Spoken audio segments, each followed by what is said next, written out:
Hello and welcome to food મંત્ર by Surabhi Vasa. આજે આપણે એક મસ્ત મજાની વાનગી બનાવી લઈએ. કોઈ પણ ચાટને જો આપણે ટેસ્ટી બનાવવી હોય તો એના માટે ચટણી એકદમ ટેસ્ટી હોવી ખૂબ જ જરૂરી છે. તો આજે આપણે એવી જ ચાટ સ્પેશિયલ ચટણી બનાવવાના છીએ, અને એ પણ ખુમચા પર જ્યારે તમે ચાટ ખાવા જાઓ અને એની જે ચટણી તમને ટેસ્ટી લાગતી હોય છે તો એવી જ ચટણી આજે આપણે ઘરે બનાવીશું. અને આ ચટણી આપણે ખજૂરમાંથી બનાવીશું. તો અત્યારે મેં આવી રીતે સીડલેસ ખજૂર લીધેલી છે અને એના આવી રીતે ટુકડા કરી લેવાના છે. અને આ ખજૂરને આપણે બાફવા માટે કુકરનો ઉપયોગ કરી રહ્યા છીએ, એટલે કુકરમાં આ ખજૂરને આપણે એડ કરી દઈશું અને એકદમ ટેસ્ટી એવી આ ચટણી તૈયાર થવાની છે. આ ચટણીનો સ્વાદ એટલો સરસ આવશે ને કે તમે કોઈ પણ ચાટ બનાવતા હશો ને તો એનો સ્વાદ બહુ જ સરસ આવશે. હવે એની અંદર આપણે બધા જ મસાલા એડ કરી દઈશું, જેમાં 2 ટીસ્પૂન લાલ મરચું પાવડર એડ કરીશું. બધા જ મસાલા કુકરમાં એડ કરવાથી, એટલે કે એને બાફી લેવાના કારણે એનો સ્વાદ વધારે સરસ આવે છે. એટલે હંમેશા જો તમે આ રીતે ચટણી બનાવશો તો બહુ ટેસ્ટી તૈયાર થશે. 5 ચમચી હિંગ એડ કરીશું. 2 ટીસ્પૂન ધાણા જીરું એડ કરી દઈશું. એની સાથે ચપટી જીરું એડ કરીશું. હવે એની અંદર ચપટી ગરમ મસાલો એડ કરવાનો છે. આ ગરમ મસાલો એડ કરવાના કારણે જે તમારી ચાટની જે ચટણી છે એ એકદમ ટેસ્ટી તૈયાર થશે. સાથે 1 ટીસ્પૂન આપણે 1.5 ટીસ્પૂન આપણે મીઠું એડ કરી દઈશું.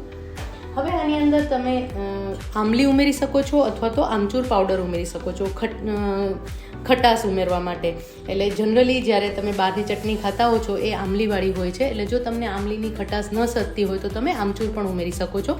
તો અત્યારે આપણે આમચૂર પાવડર ઉમેરી રહ્યા છીએ, અને આ આમચૂર પાવડર આપણે લગભગ 2 to 3 ટીસ્પૂન જેટલું ઉમેરશું, જેથી કરીને એકદમ ખટાશ સરસ આવે. ને આમચૂર પાવડર ન ઉમેરવો હોય તો તમે લીંબુનો રસ પણ ઉમેરી શકો છો, પણ આમચૂર પાવડરના કારણે એનો સ્વાદ બહુ જ સરસ લાગે છે. આમચૂર પાવડર અથવા તો આમલી, આ બંનેમાંથી કોઈ પણ વસ્તુ તમે ઉમેરી શકો છો. આમ તો જે ખજૂર એડ કરી છે એનું ગળ પણ સરસ આવે જ છે, પણ આમ છતાં પણ આપણે લગભગ 5 કપ જેટલો ગોળ એડ કરી દઈશું. ગોળ એડ કરવાના કારણે એની અંદર મીઠાશ વધારે સરસ આવે છે અને સ્વાદ પણ એનો વધારે સરસ આવે છે. હવે એની અંદર આપણે પાણી એડ કરી દઈશું. લગભગ 1 કપ જેટલું આપણે પાણી એડ કરી દઈશું. અને આ જે મિશ્રણ તૈયાર થયું છે એને આપણે બાફી લેવાનું છે, એટલે કે 1 વિસલ વગાડી અને એને બાફી લેવાનું છે. આ ચટણીને બાફવાથી એનો સ્વાદ બહુ જ સરસ આવે છે. પ્લસ આ ચટણી જે છે એ સરસ ઘટ્ટ તૈયાર થતી હોય છે, એટલે તમે જ્યારે એને સ્ટોર કરશો તો એ લાંબો ટાઈમ સુધી સ્ટોર થઈ શકે છે. એટલે કે લગભગ ફ્રીઝરમાં તમે 1 થી 2 મહિના સુધી એને રાખી શકો છો. અને ફ્રીઝરમાં રાખવા છતાં પણ એ જામી નથી જતી, એટલે કે આઈસ ક્રિસ્ટલ એની અંદર નથી થતા હોતા. એટલે જ્યારે પણ તમને જરૂર પડે ત્યારે એની અંદરથી એ જે થીક પેસ્ટ હોય એ તમે લઈ અને એની અંદર પાણી એડ કરી અને ચટણી બનાવી શકો છો. તો હવે આ જે મિશ્રણ છે એને આપણે કુકરમાં 2 વિસલ વગાડી લઈએ. કુકર ઠંડો થઈ ગયો છે અને આપણે એને ખોલી લીધું છે. જો હવે આ જે મિશ્રણ છે એને ઠંડુ થવા દેવાનું છે અને પછી આપણે એને ક્રશ કરી લઈશું. હવે આ મિશ્રણને આપણે ક્રશ કરી લઈએ. મિક્સી જારમાં મેં લઈ લીધું છે અને એને ક્રશ કરી અને એકદમ સરસ પેસ્ટ બનાવી લેવાની છે, એટલે કે મીઠી ચટણી તૈયાર થઈ જશે.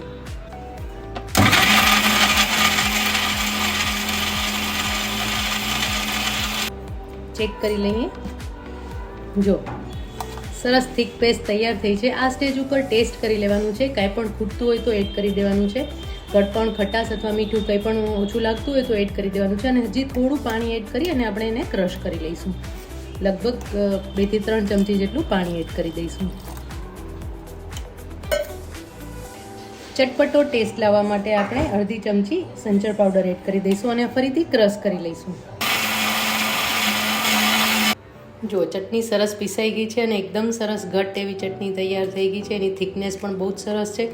તમે આ જ રીતે આ ચટણીને એક ડબ્બામાં સ્ટોર કરી શકો છો. કોઈ પણ એરટાઇટ કન્ટેનરમાં તમે એને સ્ટોર કરીને રાખી શકો છો. અને જ્યારે જરૂર પડે ત્યારે આમાંથી ચટણી લઈ એની અંદર થોડા પ્રમાણમાં પાણી એડ કરી, થોડું મીઠું એડ કરી અને થોડા પ્રમાણમાં ચાટ મસાલો એડ કરી અને મિક્સ કરી લેવાનું છે, અને પછી તમે સર્વ કરી શકો છો. તો અત્યારે આ એકદમ મસ્ત મજાની એવી મીઠી ચટણી, ખજૂર અને આમચૂરની મીઠી ચટણી તૈયાર થઈ ગઈ છે. ખજૂર આમલીની પણ કહી શકો છો. તો એ ચટણી આપણે આમાં આંબલી નથી ઉમેરી, એટલે આપણે આમચૂર કહી રહ્યા છીએ. તો મીઠી ચટણી તૈયાર થઈ ગઈ છે. ચાટ સ્પેશિયલ મીઠી ચટણી તૈયાર છે. તો આપણે એને સર્વ કરી લઈએ. કોઈ પણ ચાટનો સ્વાદ એકદમ બમણો કરી દે એવી મસ્ત મજાની ગળી ચટણી અથવા તો ખજૂર ખજૂરની ચટણી તૈયાર થઈ ગઈ છે. આપણે એને સર્વ કરી રહ્યા છીએ. આ ચટણી ચોક્કસ બનાવજો અને આ ચટણી જે છે એ લગભગ 2 થી 3 મહિના સુધી એકદમ સરસ રહેશે, બગડશે નહીં. અને જ્યારે તમારે બનાવવી હોય ત્યારે એની અંદર થોડું પાણી એડ કરી અને મિક્સ કરી લેશો એટલે મસ્ત મજાની ચાટ માટેની ચટણી તૈયાર થઈ જશે. અત્યારે તમે જોઈ શકો છો કે એનો કલર કેટલો સરસ દેખાઈ રહ્યો છે. તો મસ્ત મજાની ચટણી તૈયાર છે.